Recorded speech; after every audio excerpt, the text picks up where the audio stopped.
안녕하세요. 반값보험료 만들기입니다.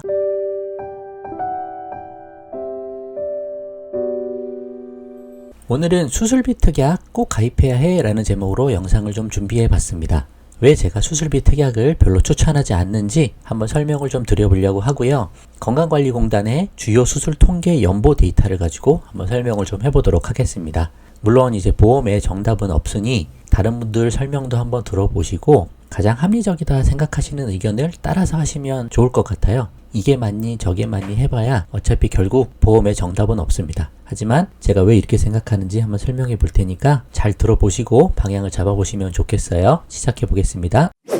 가장 큰 문제 중 하나는 수술비 특약이 너무 종류가 많다는 겁니다. 일단 종류가 너무 많아서 106대 수술, 111대, 64대, 7대, 14대, 16대, 18대 질병수술비 막 종류가 엄청 많아요. 그리고 질병수술비, 상해수술비 이렇게 별도로 나와 있는 것도 있고 종수술비라고 해서 질병 종수술비 1에서 5종까지도 있고 상해도 있고 또 1에서 7종까지 수술비도 있고 세부적으로 들어가서 특정 질병에 대한 수술비 여러가지 수술비들이 또 많습니다. 종류가 어마어마하게 많아요. 그래서 가입자가 정확하게 알기가 어렵다. 그리고 어느 설계사를 만나느냐 또 어느 회사 상품을 가입하느냐에 따라서 천차만별이다. 제 생각은 이렇게 복잡하고 선택의 폭이 너무 넓은 거는 가입 안 하는 게 낫다라는 생각이에요. 특히 보험에선 좀 그렇다고 생각합니다. 가입자가 잘 모르고 선택하기 어려운 거는 안 하는 게 이득인 경우가 많아요. 또 보험회사별로도 똑같은 수술비 특약을 넣어도 어떤 회사는 이걸 보장하는 게 있고 어떤 회사는 보장하지 않는 경우도 있어요. 그렇게 따지고 들어가면 이거 너무 복잡하다. 사실 이런 수술비 특약에 비하면 2+1은 좀 간단하다고 볼 수도 있어요. 실비보험이 복잡할 게 없지 않습니까? 가입할 때 우리가 선택할 게 없잖아요. 생명사 할 거냐, 손해사 할 거냐, 그리고 병원 치료비를 돌려받는다. 그냥 그 정도 개념 아닙니까? 사실은 3대 질병 진단비는 암 보장을 어떻게 할 거냐, 손해사 선택할 거냐, 생명사 선택할 거냐, 그리고 뇌졸중 할 거냐, 뇌출혈 할 거냐, 뇌혈관 질환 진단비를 할 거냐, 그 정도 선택사항에서 우리가 결정하면 되는 수준이고, 정기보험 같은 경우도 사망하면 지급하는 거니까 금액 얼마 넣을지 설정하고 언제까지 보장받을지 선택하고 그 정도면 되는 거거든요. 근데 수술비 특약은 제가 봐도 복잡한데 여러분도 복잡하실 거 아니에요.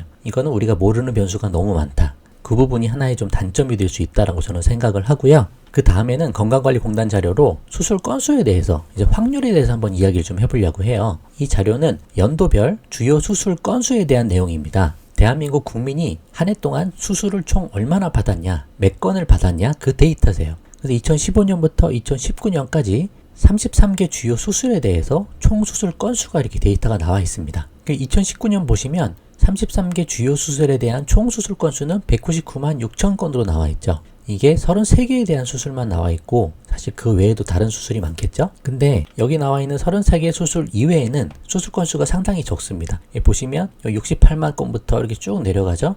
22만 가도 16,000건으로 줄어들었고 다음 페이지에 21위부터 33위까지만 가도 500건까지 줄거든요. 그럼 그 밑에 이제 500건 밑으로 400건, 300건, 200건, 100건, 50건, 10건 그것들을 다 더해봐야 요 199만의 앞자리 두 개를 바꾸기가 힘듭니다. 워낙 작은 숫자이기 때문에. 그래서 이 33개 주요 수술 데이터만 보고도 큰 추이는 판단할 수가 있으세요. 그래서 33개 이후의 수술 건수를 조금 더 더했다 쳐서 199만 6천 건을 200건이라 생각을 해보고 그걸로 통계 데이터를 한번 계산을 해보면 2019년 연간 수술 건수는 총 200만 건이고 대한민국 총 인구는 5,300만 명이기 때문에 우리가 통계적으로 대략적인 수술 가능성을 생각을 해보면 100명당 한 3건에서 4건 정도 되는 수준이다. 3.7% 정도 나오는 수준이다. 그 정도로 되는 거죠.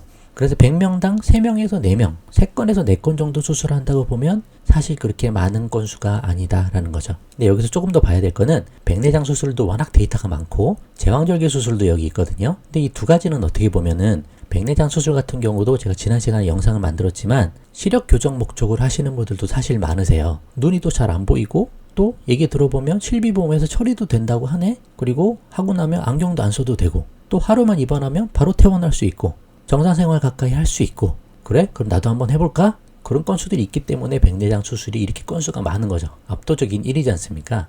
그리고 제왕절개 수술 같은 경우도 어떻게 보면 자녀 출산하는 엄마라면 누구나 할 수 있는 수술이라고 본다 치면 꼭 치명적인 질병에 걸려서 어쩔 수 없이 막 해야 되는 그런 수술이 아니라고 치면 이 두 가지를 한번 빼서 보셔도 되세요.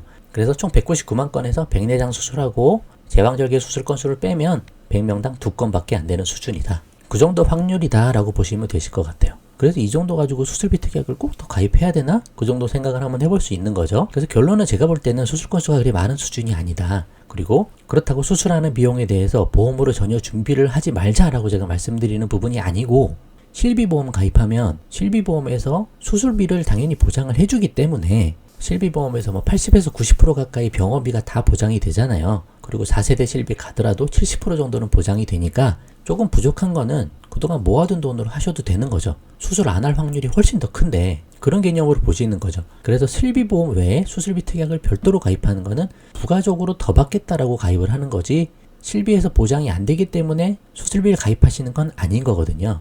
충분히 이해되시죠? 그래서 이런 관점으로 생각을 좀 해보시면 좋을 것 같고, 좀 전 페이지에서는 수술 건수에 대해서 이야기를 해봤는데, 이번 자료는 환자 수로 계산해 본 데이터를 한번 보려고 합니다. 그래서 연도별 인구 10만 명당 주요 수술 환자 수 데이터입니다. 그래서 마찬가지 33개 주요 수술에 대해서 데이터를 뽑았고, 2019년에는 인구 10만 명당 3,149.8명이 수술을 받았다. 그렇게 보시면 되는 거예요. 이게 사람 숫자예요. 그래서 아까처럼 33이 밑에 있는 그런 수술 건수까지 다 포함해서 약 3,200명 정도라고 계산을 해보면 2019년 인구 10만 명당 3,200명이 수술을 했기 때문에 한 100명당 3.2명 정도 된다. 아까보다 좀 작죠? 그래도 거의 비슷하니까 약 3명 정도라고 보시면 되고, 여기 환자 수를 보면 당연히 압도적으로 백내장 수술이 높습니다. 그리고 두 번째가 제왕절개 수술이네요. 그래서 1번, 2번 아까 얘기했듯이 이거 두 개 빼면 100명당 1.7명 정도 된다. 약 2명 정도 된다라고 보시면 될 것 같아요. 100명 중에 2명이네, 100명 중에 3명이네, 그 정도 데이터를 가지고 아, 이거 꼭 넣어야 되는구나, 아니면 이거 안 넣어도 되는구나, 그렇게 판단을 좀 해보시면 좋을 것 같아요. 저는 안 넣어도 된다, 실비로 받으면 된다, 그렇게 생각하는 쪽이고요. 이해되시죠? 그럼 마지막으로 수술비 특약이 정말 효율적일까, 그 부분에 대해서 한번 이야기를 좀 해보려고 합니다. 우리가 종수술비 같은 거 많이 가입하시잖아요.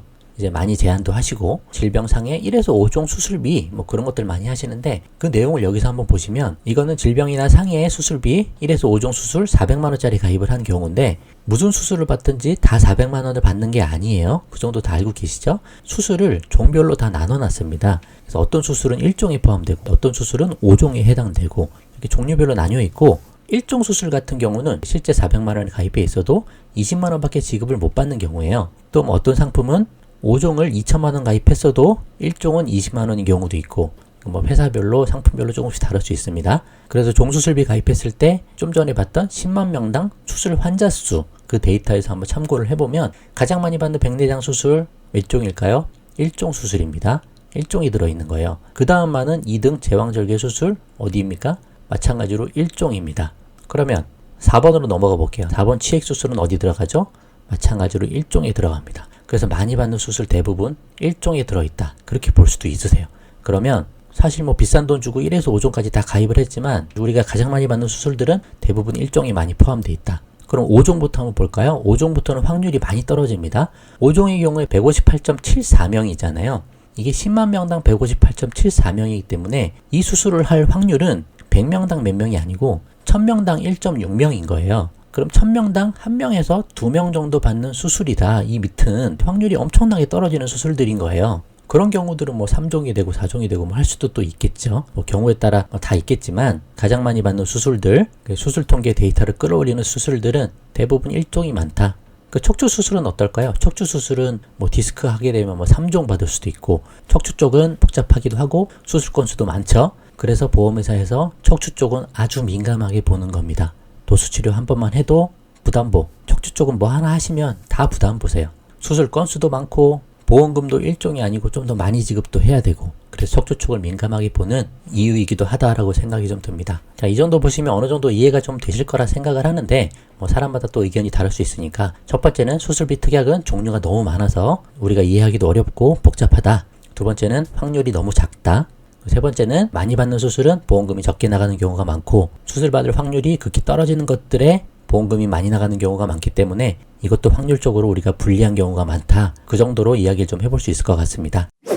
그러면 이제 정리를 해보면요, 결론입니다. 수술할지 안 할지도 모르는, 확률도 사실 되게 적은 이런 특약을 꼭 가입하기보다는 실비보험하고 3대 질병 진단비에 더 집중하는 게 유리하지 않겠냐라고 생각을 하는 거고요. 실비보험에서 수술비를 보장한다. 운 나빠서 정말 수술하게 되는 경우가 생기면 조금 부족하더라도 다 받지는 못하더라도 자기 부담금 10에서 20%는 제가 내야 되잖아요. 그때 좀 부족한 돈은 모아둔 돈으로 해도 된다. 보험료 줄인 돈으로 내 자산 형성 많이 하시고 잘 투자도 하시고 저축도 하시고 인생의 여러 중요한 목적 자금들을 더 잘 마련하시는 게 더 중요하다라고 생각을 좀 합니다. 부연 설명 조금만 더 하면 3대 질병 진단보험 가입하실 때 제가 뇌졸중 급성식물경색 진단비만 가입하자라고 말씀을 좀 드리는데 그것만 가입하기에는 좀 너무 불안하다. 뇌혈관 허혈성도 좀 했으면 좋겠다라고 하시는 분들 계시거든요.